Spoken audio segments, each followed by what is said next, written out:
Hello students, 8th standard second midterm test 2022 English. Old question paper தான்.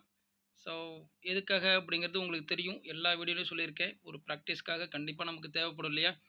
So second midterm test நெருங்கிருச்சு. So அதனால் எல்லா question பேப்பரும் உங்களுக்கு அப்லோட் பண்ணிக்கிட்டே இருக்கேன். உட்காந்து என்ன பண்ணுங்கள் அப்படின்னா, நல்லா படிங்க, நிதானமாக படிங்க. உங்களுக்கு அந்த படிப்பு ரொம்ப முக்கியம். நாளைக்கு அனௌன்ஸ்மெண்ட் வரட்டும், இன்னைக்கு வந்து படிக்கலாம் அப்படிங்கிற மாதிரி இருக்காதீங்க.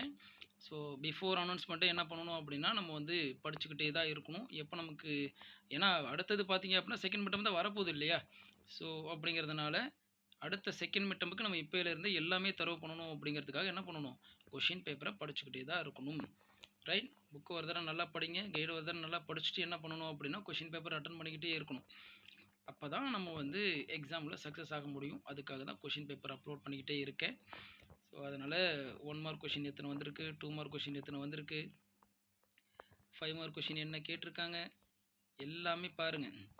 ப்ரோஸ்லேருந்து எத்தனை கொஷின் வந்திருக்கு, போயம்லேருந்து எத்தனை கொஷின் வந்திருக்கு, சப்ளிமெண்ட்ரி என்னென்ன கொஷின்ஸ் கேட்டிருக்காங்க, கிராமர் என்னென்ன கேட்டிருக்காங்க எல்லாமே பாருங்கள். உங்களோட கைடில் இருக்கிறது வந்திருக்கா, எக்ஸ்ட்ராஸ் வேறு ஏதாவது கேட்டிருக்காங்களா, கேட்டிருந்ததெல்லாம் ஞாபகம் இருக்கா, நம்ம படித்ததெல்லாம் எல்லாமே செக் பண்ணி பாருங்கள். கொஷின் பேப்பர் எழுதி பார்க்குறது மூலயமா தான் கிடைக்கும். ரைட்? ஸோ அதனால் கொஷின் பேப்பரை ஆன்சர் எழுதுங்க, எழுதிட்டு செக் பண்ணுங்கள் எல்லாமே கரெக்டாக எழுதியிருக்குமா அப்படின்னு சொல்லிட்டு. முக்கியமாக இங்கிலீஷில் நம்ம பண்ணக்கூடியது என்ன அப்படின்னு பார்த்தீங்கன்னா, spelling mistake. So spelling mistake நிறையா பண்ணுவோம். அந்த மிஸ்டேக்ஸ் இல்லாமல் இருந்தால் தான் கண்டிப்பாக நமக்கு ஃபுல் மார்க் கிடைக்கும். இன்னொன்று கிராமர்.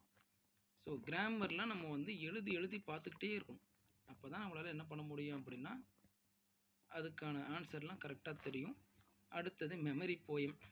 கமா முதற்கொண்டு ஃபுல் ஸ்டாப் முதற்கொண்டு நம்ம அக்யூரேட்டாக எழுதினா தான் டீச்சர் வந்து என்ன பண்ணுவாங்க அப்படின்னா 5 மார்க் அப்படியே போடுவாங்க இல்லையா?